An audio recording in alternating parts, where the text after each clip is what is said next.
Green valley के सरसब्ज जंगलों में एक उकाब रहता था जिसका नाम इरो था।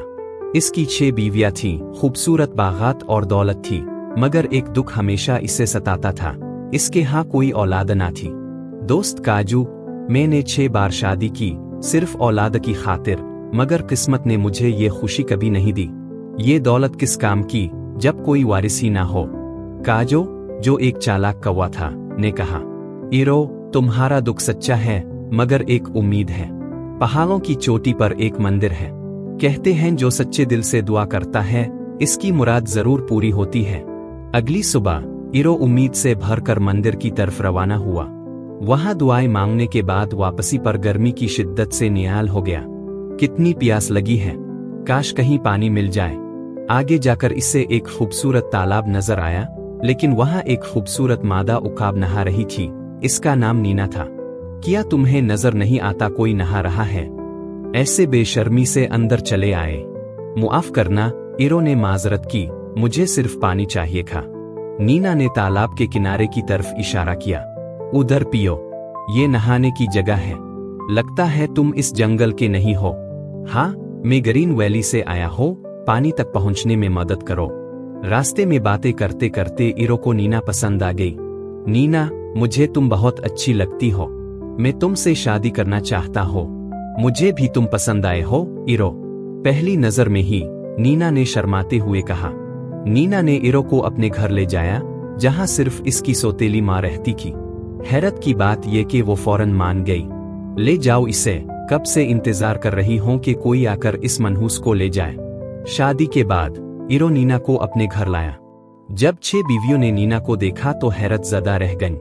कितनी हुसैन है ये, हम तो इसके सामने साए लगते हैं। सच कह रही हो, इरो तो किस्मत वाला निकला। ये सुनकर नीना दिल ही दिल में खुश हुई। कुछ दिन गुजरे, फिर एक दिन नीना बेहोश हो गई। इरो फौरन जंगल की हकीमा बुलबुल वैद्या को ले आया। मुबारक हो इरो, नीना माँ बनने वाली है। इरो की खुशी की इंतहा ना रही। बुलबुल जी, आपको 10 टोकरियां फल दूंगा। ये खबर तो मेरे लिए ख्वाब जैसी है, मगर ये खुशी 6 बीवियों के लिए खतरा बन गई। अब सारी अहमियत नीना और इसके बच्चे की होगी। उंदीरा बोली, हम सब खादमा बन जाएगी। दूसरी ने कहा। इरो नीना का खास ख्याल रखने लगा। नीना, ये ज़ाफ़रान लाया हो, रात को दूध में पी लेना। बच्चा खूबसूरत और सेहतमंद होगा। इरो, तुमने तो मेरी दुनिया बदल दी है।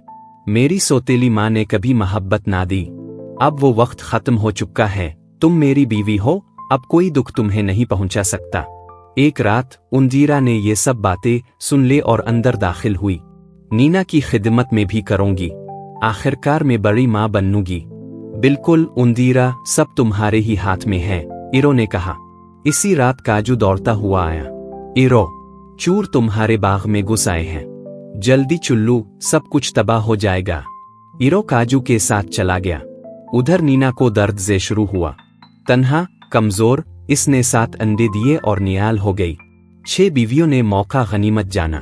उन्होंने अंडे उठाए, उनकी जगह पत्थर रखे और असली अंडे जंगल में फेंक दिए। जब इरो वापस आया, बीवियां बोले, इरो, नीना ने अंडे नहीं दिए बल्कि पत्थर दिए हैं।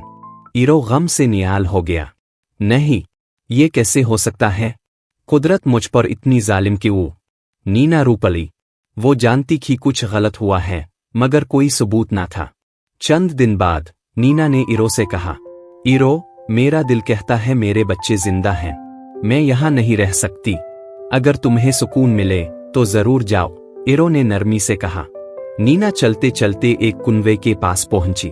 खुदकुशी का इरादा था। काश आखिरी बार अपने बच्चों को देख लो। तभी एक छोटी चिड़िया रिया 7 बच्चों के साथ आई। नीना हैरान हुई। ये उकाब के बच्चे हैं, मगर तुम तो चिड़िया हो। सच है, रिया ने कहा। एक जालिम उकाब ने ये अंडे जंगल में फेंके थे। मैंने इसे रोकने की कोशिश की, मगर वो गायब हो गई। तब से मैंने ही उन बच्चों को पाला है। नीना की आंखों में आंसू आ गए। ये मेरे ही बच्चे हैं, बिल्कुल इरो जैसे लगते हैं, और वो जालिम यकीनन उन 6 में से कोई थी। नीना ने रिया से दरखास्त की कि वो बच्चों समेत इसके साथ चले। जब वो घर पहुंची, रिया ने फौरन उंदीरा की तरफ इशारा किया। यही वो उकाब है जिसने अंडे फेंके थे। उंदीरा घबरा गई। ये झूठ है, मैं इरो की पहली बीवी हूँ, ऐसा कभी नहीं कर सकती। लेकिन इरो का गुस्सा फट पड़ा। खामोश उंदीरा, तुमने मेरे बच्चों को मारने की कोशिश की, तुम्हें माफी का हक नहीं। नीना बोली, ये सब शरीक जुर्म थी, सिर्फ उंदीरा नहीं। इरो ने तमाम 6 बीवियों को घर से निकाल दिया। रिया का शुक्र अदा किया और इसे इनामात दिए। अब इरो, नीना और उनके 7 बच्चे एक खुशहाल पुरअमन जिंदगी गुजारने लगे। रानो चिड़िया खुशी खुशी रह रही थी। वो हामिला थी और बहुत सी फिक्रें इसे घेरे हुए थीं। सारे परिंदे अपने अपने घरों को बनाने में मसरूफ थे, लेकिन रानो तो ना उड़ सकती थी और ना ही अपने लिए खाने की तलाश में जा सकती थी। ए ऊपर वाले, मेरी मदद करो, मैं अपना घोंसला कैसे बनाऊं? कुछ वक्त गुजरा और रानो ने 3 अंडे दिए। बारिश का मौसम करीब था। वो अपने नाजुक घोंसले और अंडों को देखकर परेशान थी। मैं अपने अंडों को बारिश से कैसे बचाऊंगी? जल्द ही उन अंडों से 3 खूबसूरत बच्चे निकल आए, 2 बेटियां और 1 बेटा। रानो बहुत खुश हुई, लेकिन अचानक आसमान पर काले बादल छा गए, बिजली चमकने लगी और तेज हवाएं चलने लगे। आ अल्लाह, ये कैसी आजमाइश है? मेरे बच्चे तो अभी अभी अंडों से निकले हैं। अगर बारिश शुरू हो गई तो मेरा छोटा सा टूटा फूटा घोंसला पानी से भर जाएगा। एक तेज झोंका आया और रानो अपने 3 बच्चों समेत जमीन पर गिर गई। अरे ये क्या हो गया? मेरे बच्चों, तुम्हें चोट तो नहीं लगी? अब मैं यहाँ नहीं रह सकती, मुझे किसी महफूज जगह जाना होगा। रानो के बच्चे अभी इतने छोटे थे कि उड़ भी नहीं सकते थे। बारिश शुरू हो गई। रानो ने किसी तरह अपने बच्चों को अपनी पीठ पर बिठाया और अलिफाड़ने लगी।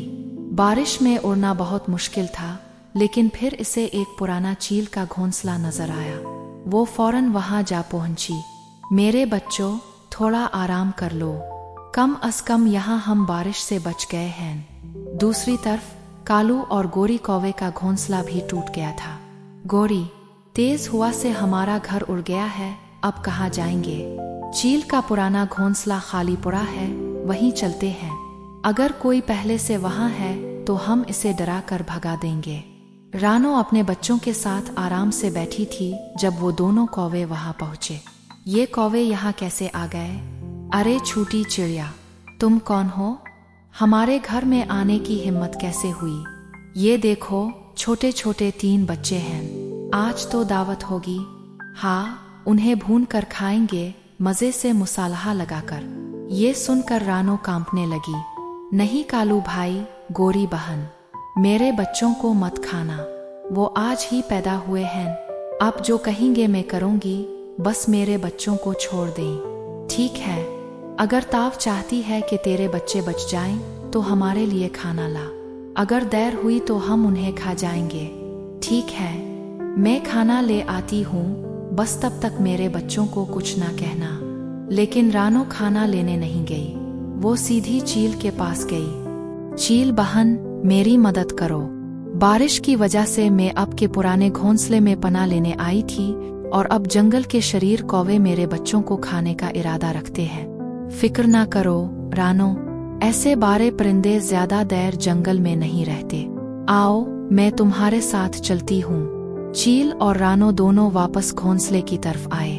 कौवे अभी भी रानो की वापसी का इंतजार कर रहे थे। रानो के 3 बच्चे खौफजदा बैठे थे। तभी रानो और चील वहां पहुंचे। चील बहन, अब यहाँ। कौवे हुक्लाए, ये मेरा घर है और तुम इसे अपना कहकर एक माँ को डरा रहे हो। हमारा ही घर है, याद दिलाऊं किसका है ये? चील गुर्राई और फौरन उन पर हमला कर दिया। दोनों कौवे बुरी तरह जख्मी हो गए और वहां से भाग खड़े हुए। चील बहन, आपका शुक्रिया, आपने मेरे बच्चों की जान बचाई। अगर आप ना आती तो वो उन्हें खा जाते। शुक्रिया की कोई बात नहीं रानो, ये मेरा घर था, मगर अब से ये तुम्हारा है। अपने बच्चों के साथ यहाँ सुकून से रहो। अगर कोई फिर तंग करे तो मुझे बताना। फिर चील वहां से चली गई। ये सब तुम्हारे सबब हुआ गोरी। अगर हम चिड़िया से नरमी से बात करते तो वो हमें रहने देती, मगर हमने डराया धमकाया और वो चील को ले आई। अब देखो, हम बारिश में भीग रहे हैं, जख्मी भी हैं। यूं शरीर कौवे भीगते हुए जंगल में छप गए और रानो अपने तीनों बच्चों के साथ चील के घर में खुशी खुशी रहने लगी।